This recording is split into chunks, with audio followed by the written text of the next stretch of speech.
नाजरीन अस्सलाम वालेकुम। IAD टुडे के खबरनामे में आपका खैर मकदम करते हैं। आइए बढ़ते हैं तफसीलात की तरफ। शहर हैदराबाद की काले पत्थर पुलिस के लोगों ने अपने इलाके में हालिया हुई एक कत्ल की सनसनीखेज वारदात की जांच आज मुकम्मल कर ली और बतलाया कि 9 जुलाई को चुन्नी की भट्टी इलाके में सैयद मुख्तार अली का जो कत्ल हुआ था उसकी वजह आपसी खुसूमत थी। ACP चारमीनार डिवीजन अंजैया ने प्रेस मीट में बतलाया कि मकतूल की कुछ गुंडा अनासिर से बहस हो गई थी। उसी को जहन में रखते हुए कातिलों ने बड़े ही मनसूबाबंद तरीके से ये कत्ल अंजाम दिया। गिरफ्तार शुदगान में शामिल हैं 6 लोग जैसे अहमद याफई, हसन बिन रऊफ, अबू मिस्री, समद मिस्री, हैदर मोइनुद्दीन, वाजिद अली वगैरह वगैरह, जबकि कुछ और मुश्तबा लोगों के फरार हो जाने की भी खबर दी गई है।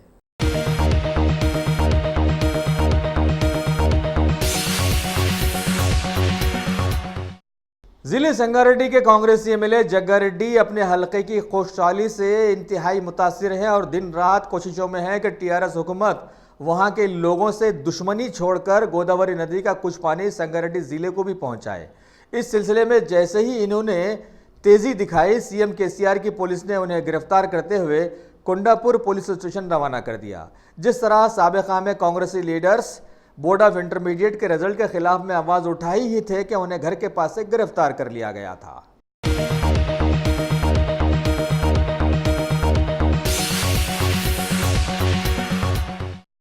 तेलंगाना में हुकूमत के जल अभियान प्रोग्राम को अब आहिस्ता आहिस्ता तक़वियत मिल रही है। अभी इलाके नारायणपेट के कोजगी जोन के एक हाई स्कूल के सैकड़ों तलबा और तालिबात ने जोनल एजुकेशनल ऑफिसर विजय लक्ष्मी के हमरा एक शऊर उजागर रैली का एहतमाम किया और पानी की हिफाजत और अहमियत और इफादियत पर नारे लगाते हुए शिवाजी चौक पहुंचे। वहां पर ZEO ने सभी को मुखातिब करते हुए पानी को बचाने और उसे साफ रखने की तदबीरें बतलाई, साथ ही झाड़ों की हिफादियत पर भी रोशनी डाली और सभी को पाबंद किया कि वो झाड़ों को कटने से बचाएं और हर आदमी अपने तौर पर एक एक झाड़ लगाकर इसकी निगरानी भी करे।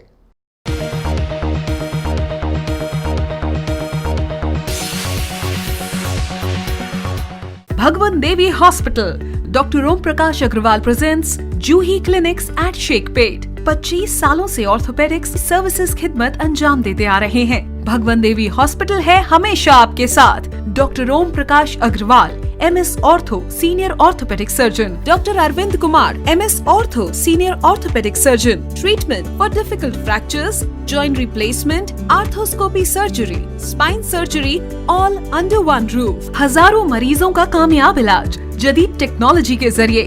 तमाम ऑर्थोपेडिक सर्विसेज एक ही छत के नीचे। Modern operation theatre, 24 hours digital x ray, ultrasound, diagnostics, operations facility and pharmacy.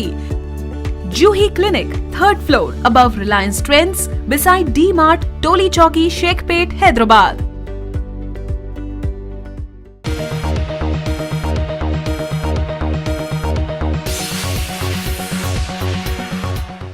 Bharat में अरसे दराज से अपनी मनमानी करने में मशहूर हुकूमत की NIA के पावर्स में मजीद इजाफा दिलाने के लिए हुकूमत ने अब बाज़ाब्ता तौर पर पार्लियामेंट में एक बिल पास करवा दिया है जो कि ख़ास तौर पर दहशतगर्दी हमलों में खुद मुख्तारी का मुजाहरा करने वाली है। वज़ीर दाखिला अमित शाह ने हमेशा की तरह ये समझाने की कोशिश की कि BJP हुकूमत ने NIA को कभी भी गैर जिम्मेदाराना ताकत नहीं दी है, बल्कि ख़ास तौर पर इसे दहशतगर्दी के लिए रखा है। लिहाजा मुतनाज़ा NIA अमेंडमेंट बिल 2019 के खिलाफ में कुल हिंद मजलिस इत्तेहादुल मुस्लिमीन के वाहिद MP बैरिस्टर असदुद्दीन अवैसी ने इस मौके पर पार्लियामेंट में आवाज़ उठाई, लेकिन इनकी कौन सुनता है। अमित शाह ने इन्हें हाथ के इशारे से खामोश बिठा दिया। Number one, sir, as a student of law, I was taught that the criminal law is based on territorial jurisdiction. Now here, by bringing this bill, you are extending that territorial jurisdiction. The concept of universal jurisdiction, it does applies only in cases of crime against humanity or genocide. The classic case is of the case of Pinochet trial, which was held in UK. And that is why I feel that we as a country, we have not yet signed International Criminal Court Statute. I want to know from the Honourable Minister that are you going to sign the International Criminal Court statute so that once you do that, any dictator who has indulged in crimes against humanity, genocide, will be tried? Till you sign that, we don't have the territorial jurisdiction. It is fine to say we will do it. Second, sir, assuming that a terrorist offense takes place, you send an NIA officer and you say here that our laws will prevail. It will not prevail because the local laws will prevail. What powers are you giving to that NIA officer? For example, something happens, God forbid, in Afghanistan, it happened in Indian embassy. Will the Afghans allow it? No. Even Nepal will not allow you. The reason behind is that, do we have the diplomatic clout? Please don't compare ourselves with US and Israel. These are not in true sense democratic countries, sir. Thirdly, sir, this is my opinion. No. Are you so afraid of US? You can, I don't know. You love US so much. Good luck to you and Israel. I don't. Madam, sir. Now here amendment to section it talks about affecting the interests of India. What is that? Can you please define what is affecting the interests of India? In bill it cannot be so vague. Third point, sir. Now you say this affecting the interests of India, you are creating a device for yourself to even bring in some people who write a blog against your ideology and your party, sir. Fourthly, sir. Now you in this bill you say special court designated for an area or areas. Again, this is you're attracting Article 14. This is violating Article 14 of the Constitution, sir. Because the notification has to be made, and you cannot make for the specific case or areas. It is violating of equality provision. Why I say that? Please read Anwar Ali Sarkar and the state of West Bengal, sir. Fourth point, sir.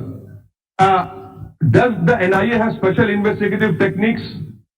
And if those investigating techniques, do they have the legislative approval and sanction? No. Sir, 2-3 minutes, sir. Khali. 2 minutes, I will finish, sir. Sir, now, in administrative and constitutional law, sir, we follow the rule that any power is coupled with the responsibility. May I know from the Honourable Minister, now what is the responsibility of his government towards the victims? I can quote you numerous examples. Samjhota Blast, the judge said that the NIA could not even produce the CCTV footage of the Delhi railway station. Can I know from the Honourable Minister that will his government issue a letter of apology to the Malegaon 1 accused who were exonerated by courts of law? I want to know from the Honourable Minister, sir, in the schedule you included IT Act. Can he confirm to this House that the ISIS in Khorasan had issued a video with my photograph stating that I am a ghulam of this Hindu nation? Whether that video is there or not, please say that. The reason I am saying is that because the Honourable Minister quoted, and that's a khatam karo, sir. The answer, aapne rescue kaiye, sir. Honourable Minister stated that Hyderabad is a den of terrorists. The ISIS in Khorasan issued a video with my photograph. So what am I? Am I for the nation or I'm for the terrorists? Let the government reply to that. Of the nation. Sir, will you appeal against the Makkah Masjid blast? Who killed those 9 people? Which included a 11-year-old Hafiz al-Quran. I had seen his body, his head was in 2 pieces.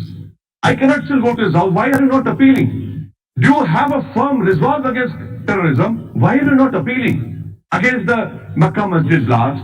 Who's responsible? Where is accountability? Who's responsible for 66 people who died in Samjhota blast? Why are you not appealing? Why are you not appealing? Why are you not appealing against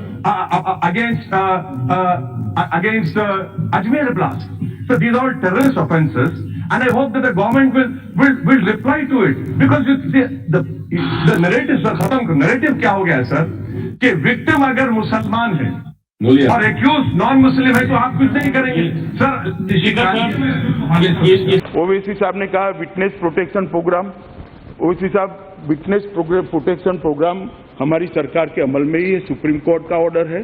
सभी राज्य सरकार और सभी केंद्र सरकार की एजेंसियां इसका पालन करती है।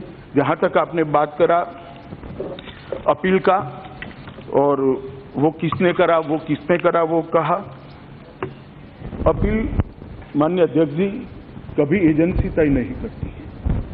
एजेंसी लॉ ऑफिसर का ओपिनियन मांगती है। एजेंसी लॉ ऑफिसर के ओपिनियन के आधार पर आगे बढ़ती है। अब एजेंसी अगर लॉ ऑफिसर को प्रभावित करने लगी तो फिर आप लोग ही कहते हैं कि प्रोसिक्यूशन एजेंसी और इन्वेस्टिगेशन एजेंसी अलग होनी चाहिए, दोनों को हम एक कैसे कर दे। और वही साहब तो इससे आगे सरकार, इन्वेस्टिगेशन एजेंसी, प्रोसिक्यूशन एजेंसी, ये सब एक कर देते हैं, जैसे सरकार ही सब करती है। वही साहब, ये भारतीय जनता पार्टी की सरकार है, कानून से चलती है। इन्वेस्टिगेशन करने वाले इन्वेस्टिगेशन करते हैं, प्रोसिक्यूशन वाले प्रोसिक्यूशन करते हैं और जजमेंट देने वाले जजमेंट देते हैं। जहां तक उन्होंने कहा कि ये किसने करा, ये किसने करा, ये किसने करा, मैं एक छोटा सा उदाहरण देना चाहता हूं। कई बार साहब इस प्रकार के ऑकवर्ड उदाहरण खड़े हो जाते हैं। समझौता ब्लास्ट हुआ। समझौता ब्लास्ट में कुछ लोगों को पकड़ा गया। न केवल भारत, सीबीआई, अमेरिकन एजेंसियों ने भी कहा कि इन्होंने समझौता ब्लास्ट करा। यूपीए सरकार ने समझौता ब्लास्ट में यू टर्न ली। इन्होंने नहीं, इन्होंने किया था। जिनको पहले पकड़ा गया था उनको छोड़ दिया गया, दूसरे लोगों को पकड़ा गया, वो छूट गए। अब मैं क्या पूछ सकता हूं ओवैसी साहब और यूपीए सरकार को कि भाई वो छूट गए जो पहले जिन्होंने समझौता ब्लास्ट करा था, वो कैसे छूट गए, क्यों छूट गए, किसके कारण छूट गए? नहीं तो उस वक्त करेंगे, उसमें नहीं, जरूर करेंगे। ओवैसी साहब, आपकी इच्छा पूरी करेंगे। आपकी ये इच्छा भी हम पूरी कर देंगे, आप चिंता मत। परंतु ये सवाल आपने यूपीए सरकार को क्यों नहीं पूछा कि जो आरोपी है उनको छोड़कर निर्दोषों को क्यों फंसाया जा रहा है? उस वक्त पूछना चाहिए था आपको। मैं माननीय अध्यक्ष जी यहाँ से ओवैसी साहब को एक बात कहना चाहता हूँ, किसी के भी खिलाफ उंगली करते हैं तो एक उंगली उसके खिलाफ होती है, 4 अपने खिलाफ आ जाए। ये हमेशा जरा ध्यान रखिए।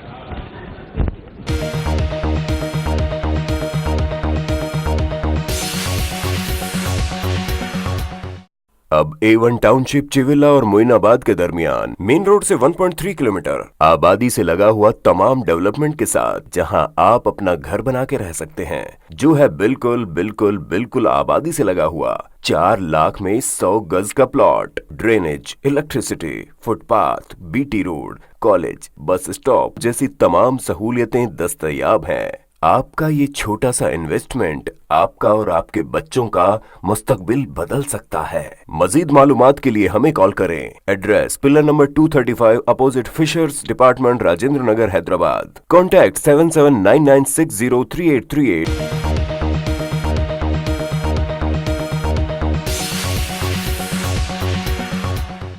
भारत के मिनिस्टर ऑफ स्टेट दाखिला के वजीर जी किशन रेड्डी ने आज पार्लियामेंट में एनआईए अमेंडमेंट बिल 2019 पर धुआंधार तकरीर करते हुए इसकी अहमियत और इफादियत पर सभी को उस वक्त समझाने की कोशिश की जबकि सारे मुल्क में रोज़मर्रा की अशियाओं की कीमतें आसमान को छू रही हैं और गरीबों के जीने के एकदम लाले पड़ गए हैं। लोगों ने एहसास जताया है कि भाई बात सीधी सी है कि अगर किसी को पेट भर खाना अच्छे अंदाज में मिल जाता है तो वो दूसरों का हक कतई नहीं मारेगा, लिहाजा समाज से जुर्म खुद ब खुद खत्म हो जाएगा।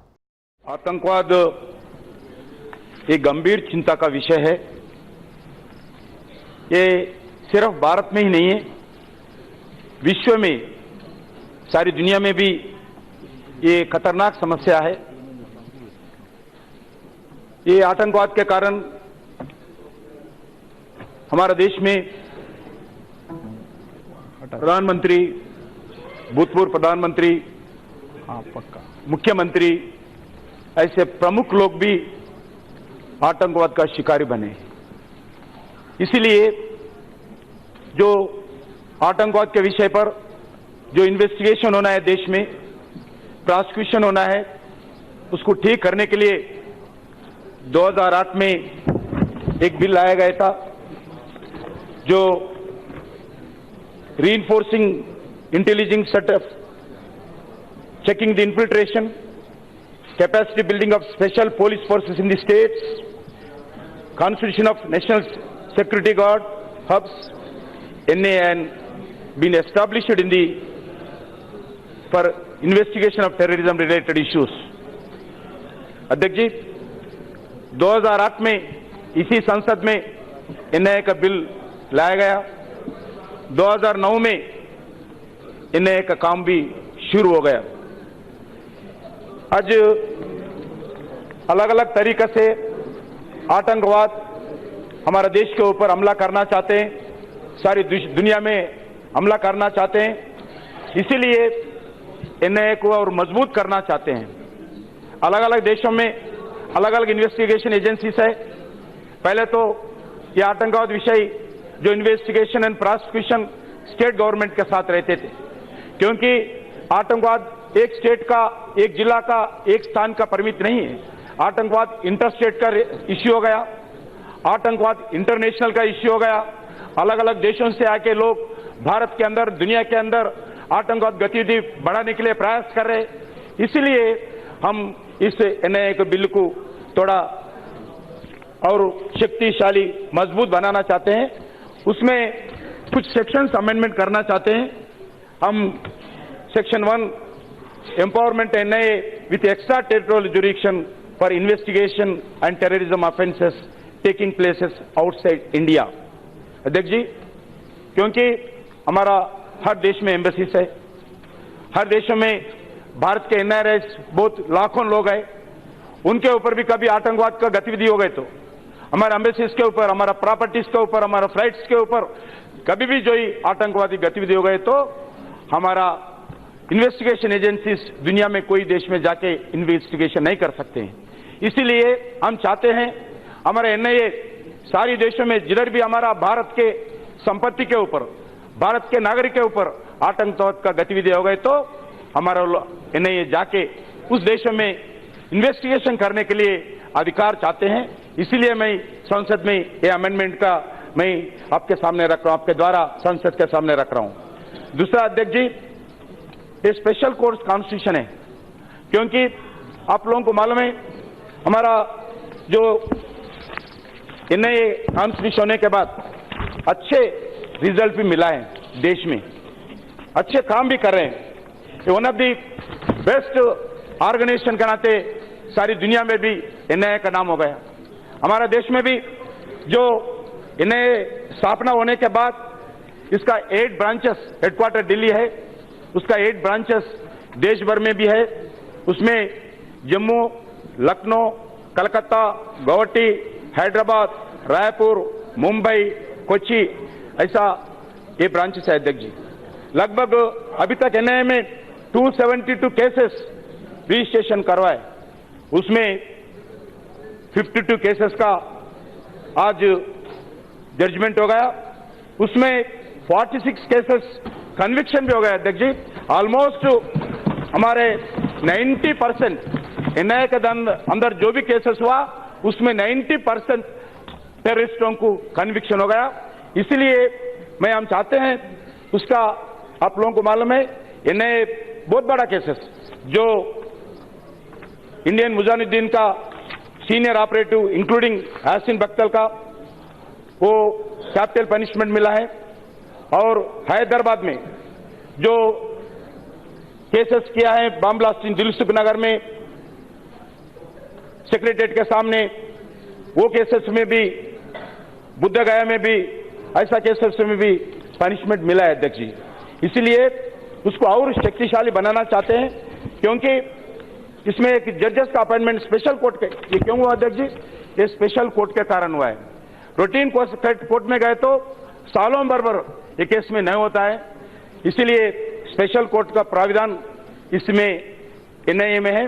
अध्यक्ष जी, कभी कोई जज प्रमोशन होता है, कभी कोई जज का रिटायरमेंट होता है, कभी कोई जज का ट्रांसफर होता है। अगर नया जज आने के लिए हम हाईकोर्ट चीफ जस्टिस को चिट्ठी लिखना पड़ता है। उनका सुझाव आने के बाद अध्यक्ष जी हम नोटिफिकेशन देना पड़ता है। नोटिफिकेशन देने के बाद जज नियुक्त होता है। इससे लगभग 2 महीने 3 महीने एक स्पेशल कोर्ट का जज ट्रांसफर हो गया, प्रमोशन हो गया, उनके लिए 3-4 महीने लग रहे। इसलिए हम we will like to clarify that special judges of the NIA courts will continue to be appointed by Chief Justice of High Court concern. Only the process is being simplified to avoid delay, as our government wants to ensure that terrorists get punished quickly as per law. हम जल्दी punishment मिला देना चाहते हैं court के द्वारा, इसलिए ये स्पेशल कोर्ट जो है वो इसका जज चीफ जस्टिस के द्वारा जो काम करे, अभी कंटिन्यूएशन प्रोसेस है, इसलिए ये court is a continuation process है, इसलिए डिजिग्नेटेड जो स्पेशल कोर्ट रहते हैं उसको प्रपोज कर रहे हैं हम। ये अपॉइंटमेंट स्पेशल जज अपॉइंटमेंट नहीं होना चाहिए, उसका भी चीफ जस्टिस अपॉइंटमेंट करते हैं। इसके लिए मैं आपके सामने संसद के सामने ये रखना चाहते हैं अध्यक्ष जी। दूसरा अध्यक्ष जी, वो यही सुविधा स्टेट गवर्नमेंट भी स्पेशल कोर्ट्स कॉन्स्टिट्यूट करे टेररिज्म के विषय पर, उनको भी स्टेट गवर्नमेंट्स को भी यही सुविधा हम देना चाहते हैं अध्यक्ष जी। उसके साथ साथ अध्यक्ष जी जो एक्सप्लोजिव भी इसमें लाना चाहते हैं हम, एक्सप्लोजिव सब्सटेंस एक्ट 1908, इसमें अध्यक्ष जी जो हम नए इन्वेस्टिगेशन करते हैं उसमें जो एक्सप्लोजिव्स है वो केस के अंदर जो केसेस हम डिजिग्नेट किया है वो केसेस के अंदर ही कर सकते हैं, मगर देश में अलग अलग जगह एक्सप्लोजिव संगठन हो रहे हैं, उसमें भी हमारा एनआईए को मालूम होना चाहिए कौन एनआईए एक्सप्लोजिव है इलीगल ट्रांसफर कर रहे, एक्सप्लोजिव का मटेरियल की इलीगल ट्रांसपोर्ट कर रहे, ये सब एनआईए को मालूम होना चाहिए। इसी दृष्टि से इस एक्सप्लोजिव एक्ट भी हमारा पूरा अधिकार एनआईए को देश में जिधर भी एक्सप्लोजिव का संगठन हुआ है, जिसका मटेरियल पकड़ते हैं, जिधर एक्सप्लोजिव संगठन हुआ है, उस मालूम करने के लिए एनआईए को हम अधिकार दे रहे। तीसरा अध्यक्ष जी, हमारे जो आज यूनाइटेड नेशंस ने बोले हैं 3 विषय बोले, एक आर्म्स ट्रैफिकिंग, दूसरा ड्रग ट्रैफिकिंग, तीसरा वुमेन ट्रैफिकिंग। ह्यूमन ट्रैफिकिंग का बहुत बड़ा समस्या आज दुनिया में भी है, भारत में भी है, इसीलिए ये ह्यूमन ट्रैफिकिंग सिर्फ एक स्टेट का नहीं है, बांग्लादेश से संबंधित लोग हैं, नेपाल से संबंधित लोग हैं, देश के अंदर अलग अलग स्टेट के अंदर है, ये वुमेन ट्रैफिकिंग का भी बहुत बड़ा मुद्दा है देश के सामने, इसमें भी पनिशमेंट ठीक तरीके से नहीं मिल रहे, इसलिए एक सेंट्रलाइज्ड एक इन्वेस्टिगेशन एजेंसी की जिम्मेदारी हम देना चाहते हैं, वो जिम्मेदारी भी हम एनआईए को देना चाहते हैं। इसलिए ह्यूमन ट्रैफिकिंग समस्या विषय पर हम एनआईए को जिम्मेदारी दे रहे, इसलिए संसद के सामने ये भी अमेंडमेंट आपके द्वारा हम रखना चाहते हैं अध्यक्ष जी। तीसरा अध्यक्ष जी, जो आर्म्स एक्ट है, आर्म्स एक्ट भी हम जो प्रोहिबिटेड आर्म्स है वो भी देश भर में अलग अलग जगह दिख रहे हैं, इसमें भी एक एक्ट एनआईए को इन्वेस्टिगेशन देने का अधिकार हम देना चाहते हैं। जो प्रोहिबिटेड एक्ट जिसका आर्म्स है वो आर्म्स जिसके पास भी हो इस विषय पर इन्वेस्टिगेशन करने का अधिकार हम एनआईए को देना चाहते हैं। तीसरा अध्यक्ष, चौथा है अभी ये चैलेंज है अध्यक्ष, अभी जो साइबर टेररिज्म ये सिर्फ देश का ही नहीं है, सारी दुनिया के सामने ये साइबर टेररिज्म का समस्या है। ये साइबर टेररिज्म अपने देश में भी 2 विषय अभी तक उत्तर प्रदेश में केरला में भी थोड़ा इस विषय पर हमारा सरकार को ध्यान में आया है, इसीलिए हम एनआईए को भी, क्योंकि साइबर टेररिज्म एक ही घर में बैठ के विदेशों से भी कैसा बातचीत करना, क्या करना, वो सब साइबर टेररिज्म के द्वारा हो सकता है, इसीलिए हम चाहते हैं एनआईए को भी ये साइबर टेररिज्म के बारे में भी एक अधिकार देना चाहते हैं, इसलिए ये विषय भी आपके संसद के द्वारा मैं आपके द्वारा संसद के सामने रखना चाहता हूं। अध्यक्ष जी, ये आतंकवाद विषय पर हमारा सरकार का हम पहले ही हमारा होम मिनिस्टर ने, प्रधानमंत्री जी ने, आदरणीय प्रधानमंत्री जी ने बता चुके हैं, हम जीरो टॉलरेंस के साथ ये आतंकवाद का विषय पर हम लड़ना चाहते हैं, इसीलिए मैं आपके द्वारा पूरे संसद महोदय से मैं रिक्वेस्ट करना चाहता हूं, विनती करना चाहता हूं, आप लोग आमोदन करिए, ये देश के हित के लिए, देश के रक्षा के लिए ये एनआईए का बिल ला रहे, इसलिए मैं आप लोगों से प्रार्थना करता हूं ये बिल को पास करें।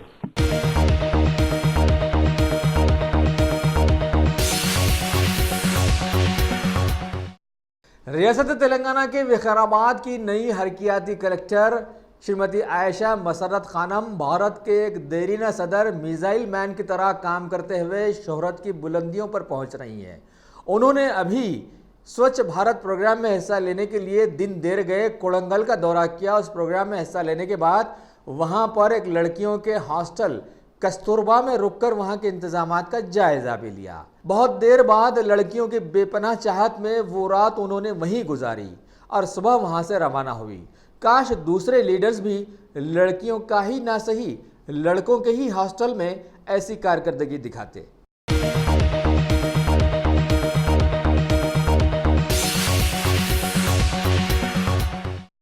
शहर हैदराबाद के मज़ाफ़ाती इलाके शमशाबाद के डिप्टी कमिश्नर ऑफ पुलिस प्रकाश रेड्डी ने एक प्रेस मीट में बतलाया कि राजेंद्र नगर के एसीपी अशोक चक्रवर्ती की क़ियादत में मोइनाबाद के इंस्पेक्टर वेंकटेश्वर ने अपने स्टाफ के हमरा अरसे दराज से बहुत सारे एटीएम से नोटों की चोरियों में मुलविस 3 चोरों को सीसीटीवी कैमरास की मदद से गिरफ्तार करने में कामयाब हो गए हैं और इन्हें रिमांड भी कर दिया। इन्होंने अभी तक 6 एटीएम से चोरियां की, जो कि नारसिंगी के राय दुर्गम में 3, एक मोइनाबाद में और एक्सिस और एचडीएफसी बैंक के एक एटीएम। इस मौके पर डीसीपी ने सभी एटीएम्स में सीसीटीवी कैमरास लगाने पर जोर दिया है।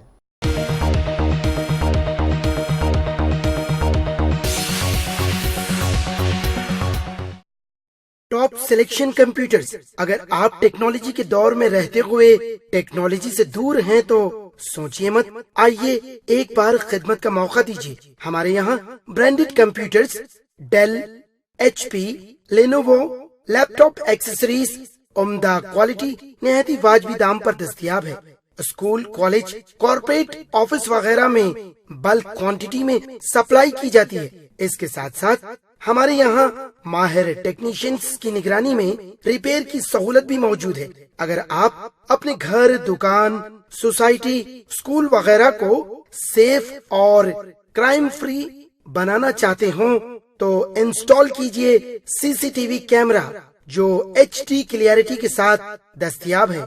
गुज़िश्ता 10 साल से मुल्क भर में अपनी इन तमाम खिदमात को जारी रखते हुए आपके एतमाद को बरकरार रखने वाला नाम top selection computers, Vijayanagar colony beside Riyan hotel Hyderabad.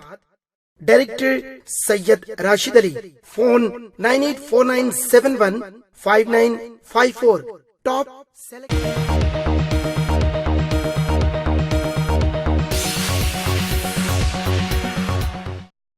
शहर हैदराबाद में वाक़ बर्रे सग़ीर के मशहूर नेहरू ज़ूलॉजिकल पार्क से बहुत ज़्यादा संदल की लकड़ी के झाड़ों को काट कर सरखा कर लिए जाने की खबर मिली है, लेकिन चूंकि ज़ू को आज छुट्टी रहती है लिहाजा किसी ने इसकी तफसीलात बहम नहीं पहुंचाई। देखना है आगे क्या होता है।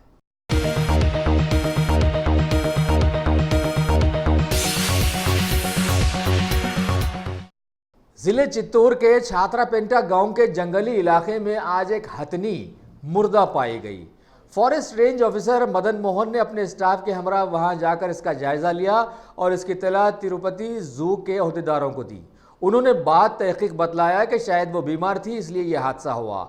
इसका पोस्टमार्टम करके दफनाने की खबर दी गई है।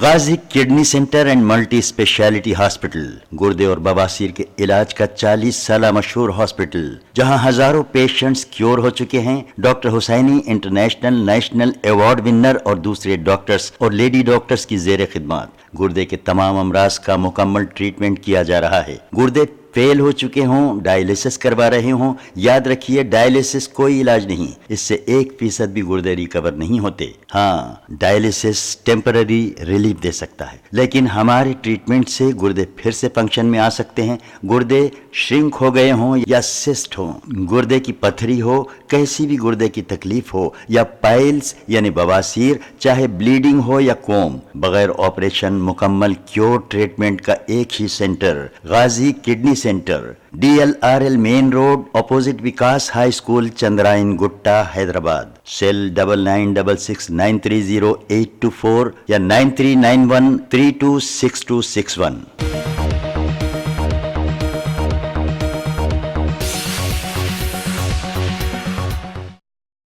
भारत की मशहूर सीरियल बिग बॉस की कॉपी करने का बेड़ा अब टॉलीवुड ने भी उठा रखा है और इसका नाम बिग बॉस सीजन 1 सीजन 2 रखा।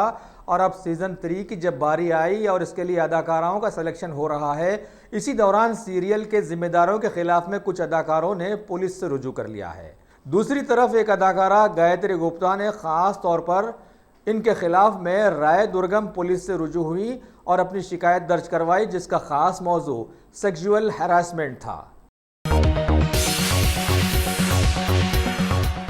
अगर आपने हमारे चैनल को सब्सक्राइब नहीं किया है तो आपको यहाँ सब्सक्राइब बटन दिख रहा है, उसे क्लिक करिए और सब्सक्राइब कीजिए और साथ ही साथ बेल आइकॉन को भी क्लिक करिएगा, जिससे कि आपको ताज़ा अपडेट मिलते रहें।